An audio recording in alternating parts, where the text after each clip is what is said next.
The military and the police have a far-right problem. Across North America and Europe, far-right extremists are actively recruiting both military personnel and law enforcement officers. In Germany, extremist groups have stashed explosives and thousands of rounds of ammunition. In the US, serving soldiers are beginning to fight against the very government they're sworn to serve. We're in the fucking Capitol, bro! This is how the far right are using troops with state-of-the-art training and high-grade weaponry to carry out violent attacks and spread their messages.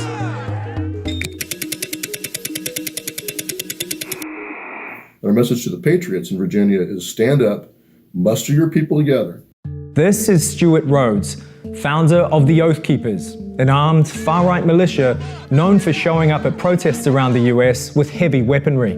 The St. Louis County Police were out last night saying that they were unnecessary and inflammatory. They claim to be entirely made up of both serving and former police and military personnel, and to provide protection for businesses during civil unrest. We have an outstanding team. Brian Carruthers is a combat engineer veteran. Jose Rivera, he did civil affairs in the Army. We got Ivan, our Army Ranger veteran. Dave is a combat veteran, U.S. Army. Scott, retired cop also. So we got a great crew.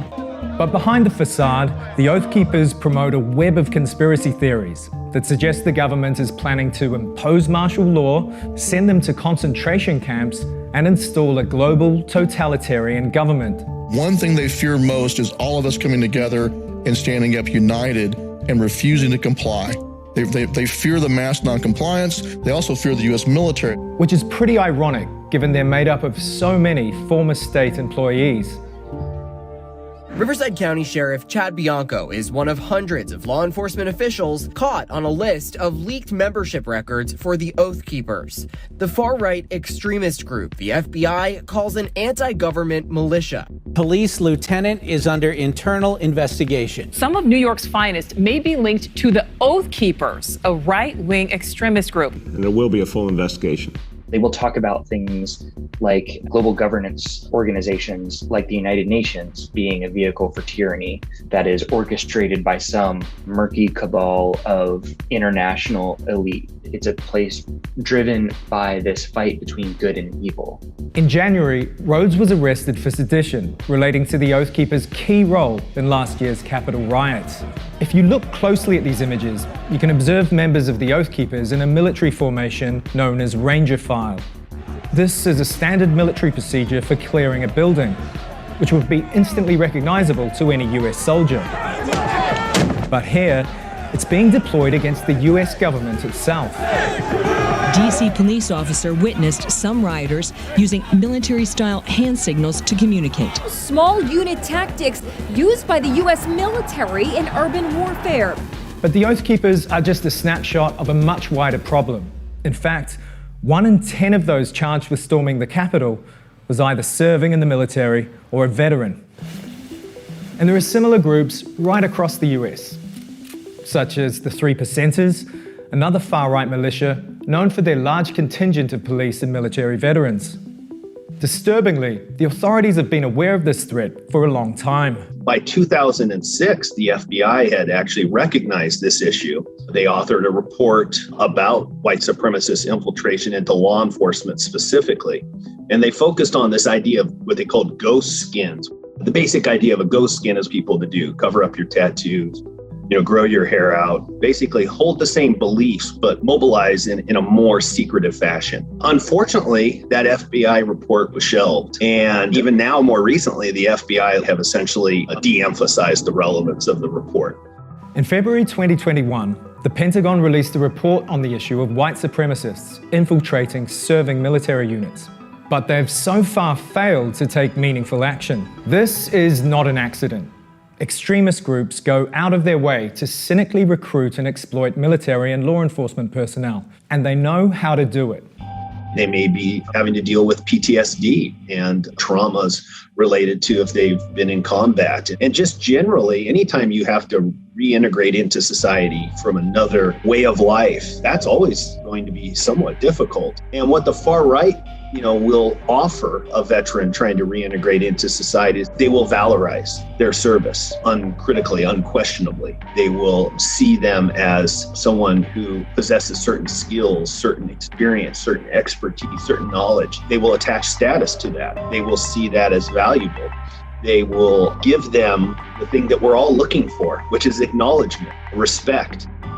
And though individual troops and officers may be vulnerable to this type of exploitation, there may well also be something in military and police cultures themselves that leaves them exposed to right-wing infiltration, and crucially, to cover it up when it occurs. Because these institutions, again, historically, have been very much kind of white, male, heterosexual dominated institutions. It doesn't mean every individual who's white, male, heterosexual in the military or police is a misogynist or a homophobe or a white supremacist, but it does create a certain kind of climate, culture within these institutions that has certain parallels to the far right.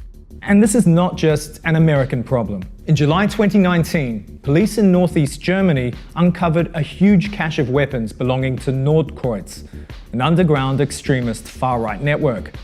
The stash contained over 50,000 rounds of ammunition, explosives, and body bags, as well as a list of political enemies. So far, only one member of the group has actually been imprisoned, and he only got 21 months for possession of firearms, not for his part in any larger conspiracy. And in January, federal prosecutors dropped a case against other members of the group for plotting a violent attack against the state, citing insufficient evidence. The decision to drop the case is nothing short of scandalous. They made detailed plans for exactly what they would do, how they would round up political enemies, how they would transport them on a lorry. They had body bags, they had quicklime, they even had a special system of patches they would wear on their uniforms. They could identify other members. No one really understands why the German authorities are so reluctant to get tough with these guys. If you compare it to the Islamist scene, they would have put them away a long time ago. Nordkreuz was later discovered to have grown out of a huge nationwide encrypted chat network of far-right sympathizers amongst military and police personnel. This was codenamed the Hannibal Network. Founded by an officer in the KSK, the most elite unit of Germany's special forces. We have a very small group of soldiers called the KSK. One of the guys who was a soldier for 12 to 13 years, and his codename was Hannibal, started to set up chat groups all over Germany, where he recruited people to prepare for the day X, for the uprising, for the day that right-wing people would take control of the country.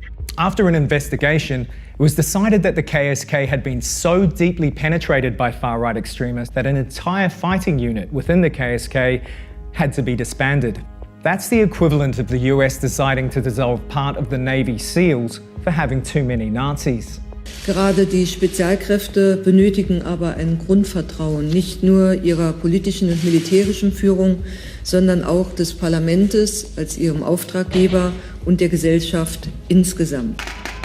Special forces, usually, you use them, send them behind enemy lines and cause mayhem. So this is really like a nightmare. Those guys are the last guys you want to turn into right-wing guys, because they have this special knowledge about weapons, about explosives, about tactics.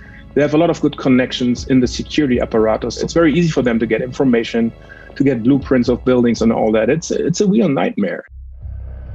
Meanwhile, in Belgium, a soldier triggered a 35-day manhunt in 2021 after stealing 4 rocket launchers, several guns, and threatening to attack the country's leading virologist in response to COVID restrictions. And in the UK, a British soldier who vowed he would die committed to the white race was jailed for being a member of the neo-Nazi terrorist group National Action.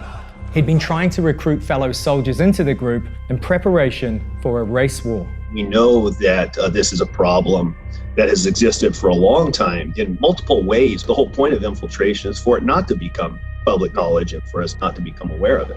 All this raises serious concerns for national security. So far, though the far right have infiltrated forces and some individual military personnel may harbor extremist views, security services themselves have stayed loyal and followed orders. But some experts have begun to wonder what might happen when extremist beliefs come into direct conflict with their orders.